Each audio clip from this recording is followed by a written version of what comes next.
16वीं सदी के बारे में मज़े की बात यह है कि इंग्लैंड की जो सोसाइटी थी उसमें एक हायरार्की थी। ऊंचा, फिर मध्यम, फिर नीचे, ऐसे हायरार्की थी। और सबसे ऊंचे थे एरिस्टोक्रेट लोग, ड्यूक लोग, डचिस लोग। तो उसके बाद आते थे बिजनेसमैन क्लास। ये एक बहुत बड़ा एक परिवर्तन आया कि बिजनेसमैन लोग जो है बहुत प्रोमिनेंट हो गए और वो धीरे धीरे ज़मीनें खरीद करके बहुत इंपॉर्टेंट हो गए और सोसाइटी में एक इन्फ्लुएंस उनका हो गया। तो उसके बाद मर्चेंट क्लास आता था, उसके नीचे प्रीस्ट वगैरह आते थे, उसके नीचे कॉमन मैन जो खेतों में काम करते थे। तो ये बहुत ही एक रिजिड एक सोशल स्ट्रक्चर था। और यहाँ सोशल मोबिलिटी नहीं थी। एक कॉबलर का बच्चा, एक फार्मर का लड़का जो है वो नोबल मैन के को एस्पायर नहीं कर सकता था, वो ऊंचा नहीं जा सकता था। और इसको बल्कि डिस्करेज किया जाता था, हतोत्साहित किया जाता था, क्योंकि ये माना जाता था कि ऐसा करने से सोसाइटी भरभरा के गिर जाएगी, सोसाइटी को ये नुकसान होगा। तो सोशल मोबिलिटी नहीं थी। तो और एलियोथन युग में ये था कि कुछ तो बहुत सारे यूनिवर्सिटी से पढ़े हुए लोग आए जिनको यूनिवर्सिटी विट्स कहते थे। उनमें सबसे इम्पोर्टेंट जो था वो क्रिस्टोफर मार्लो था, उसके बाद लाइली था, उसके बाद ग्रीन था। तो क्रिस्टोफर मार्लो लगभग 29 साल तक जिंदा रहा और बड़े रहस्यमय ढंग से उसकी मृत्यु हो गई। और वो बहुत ही ब्रिलियंट एक नाटककार था, उसने लगभग 7 नाटक लिखे। तो जब तक, बड़े मजे की बात है कि जब तक क्रिस्टोफर मार्लो और विलियम शेक्सपियर दोनों ही का जन्म 1564 में हुआ। और शेक्सपियर 2 महीने मार्लो से बड़ा था। वो फरवरी, सॉरी, मार्लो 2 महीने बड़ा शेक्सपियर था। वो फरवरी में जन्म हुआ क्रिस्टोफर मार्लो का, और अप्रैल में 23 अप्रैल शायद विलियम शेक्सपियर का जन्मदिन माना जाता है, 23 अप्रैल 1964। और शेक्सपियर की मृत्यु 1616 में हुई।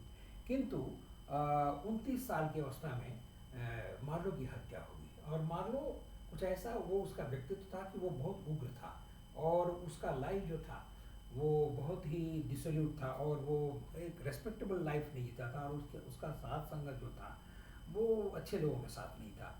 तो मार्लो के साथ ये प्रॉब्लम हुआ कि क्रिस्टोफर मार्लो जब कैम्ब्रिज में पढ़ रहा था तो उसको रानी के लिए गुप्तचर बना करके और भी स्टूडेंट्स लोगों को भेजा गया बाहर, जैसे फ्रांस में गया।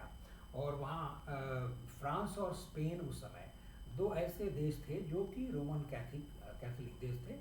और दुर्भाग्य से उन दिनों में रोमन कैथोलिक लोग इंग्लैंड में उनको बड़े संदेह की दृष्टि से देखा जाता था। इसका एक ऐतिहासिक कारण ये था कि हेनरी VIII जो है वो उसने रोमन कैथोलिक धर्म छोड़ दिया। उसका एक कारण था कि हेनरी VIII जो था वो क्वीन एलिजाबेथ का पिता। क्वीन एलिजाबेथ जो है 16वीं सदी की एक बहुत बड़ी रानी हुई हेनरी VIII के मरने के बाद। उसने 1556 में गद्दी संभाली और 1603 तक उसने राज्य किया। बहुत लंबा, लगभग 58 ईयर्स उन्होंने राज्य किया। तो क्वीन एलिजाबेथ के पिता हेनरी VIII ने लगभग 5-6 शादियाँ की और एक बार वो शादी करने को उसने चाहा तो पोप ने मना कर दिया, पोप ने इजाज़त नहीं दी। तो उसने रोमन कैथोलिक धर्म को ही नष्ट कर को छोड़ दिया और उसने क्या है जो वो प्रोटेस्टेंट धर्म, जिसको एंग्लिकन चर्च भी कहते हैं, तो वो प्रोटेस्टेंट धर्म का अनुयायी बन गया और उसने जो है रोमन कैथोलिक धर्म को त्याग दिया। तो ये परंपरा एलिजाबेथ ने जारी रखी। क्वीन एलिजाबेथ भी प्रोटेस्टेंट धर्म को संरक्षण देने लगी। हालांकि क्वीन एलिजाबेथ बहुत ही बुद्धिमान रूलर थी। उसने सोचा कि इंग्लैंड अगर धर्म के युद्ध में फंस जाएगा तो इंग्लैंड की उन्नति नहीं होगी, और उसने रोमन कैथोलिक लोगों को भी मना के रखा, उनको भी सम्मान दिया। फिर भी रोमन कैथोलिक बदमाशियाँ करते रहे। वो एक बार गन पाउडर प्लॉट किए, पार्लियामेंट को उड़ाने की सोचे।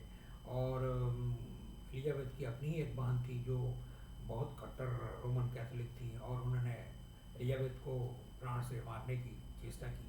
उनको फांसी पे दिया गया रानी के द्वारा। तो रोमन कैथोलिक लोग हमेशा ही जो है वो षड्यंत्र करते रहते थे। तो क्वीन एलिजाबेथ ने एक स्पाई सिस्टम, गुप्तचर एक संस्था तैयार करने को कहा एक नोबलमैन को, जिनका नाम फ्रांसिस वाल्सिंघम था। उनके भतीजे भतीजे भी थे, टॉमस वाल्सिंगम, वो भी ये काम किया करते थे। तो फ्रांसिस वाल्सिंगम ने एक बहुत ही बड़ा गुप्तचर जाल बिछाया जो इंग्लैंड और उसके बाहर भी सक्रिय था। क्रिस्टोफर मार्लो को उसी ने बाहर भेजा। तो क्रिस्टोफर मार्लो बाध्य होकर के, क्योंकि वो साधारण घर का लड़का था और शेक्सपियर भी साधारण घर का लड़का था। शेक्सपियर के दादाजी किसान थे सिंपल।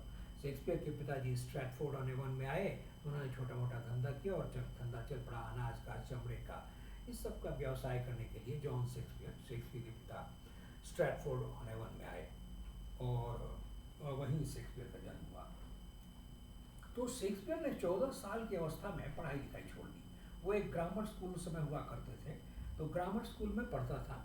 उसमें लैटिन ग्रामर बहुत पढ़ाया जाता था, तो लैटिन पढ़ाया जाता था और थोड़ा बड़ा ग्रीक भी। भाई उसने थोड़ा ग्रीक और अच्छा खासा लैटिन सीखा। तो शेक्सपियर कोई ज़्यादा पढ़ा लिखा नहीं था।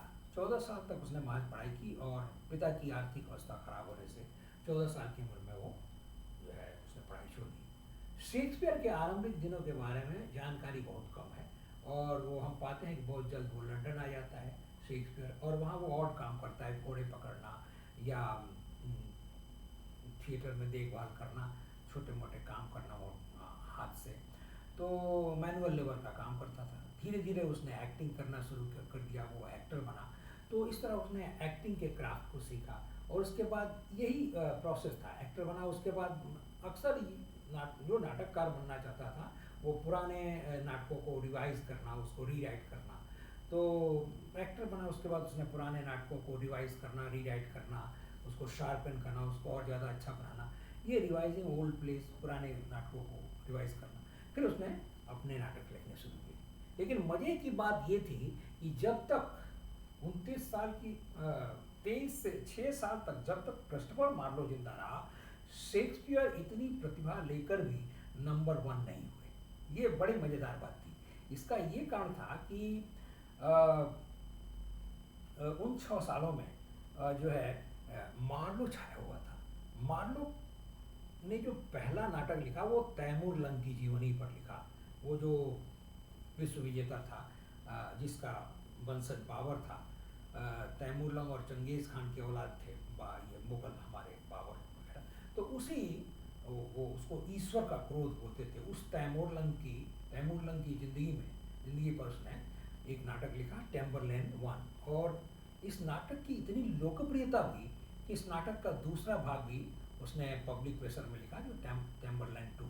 तो क्रिस्टोफर मार्लो के 4 नाटक बहुत ही 4-5 नाटक फेमस हैं, जिनमें एक आता है doctor Faustus, Tamburlaine part 1, part 2, doctor Faustus.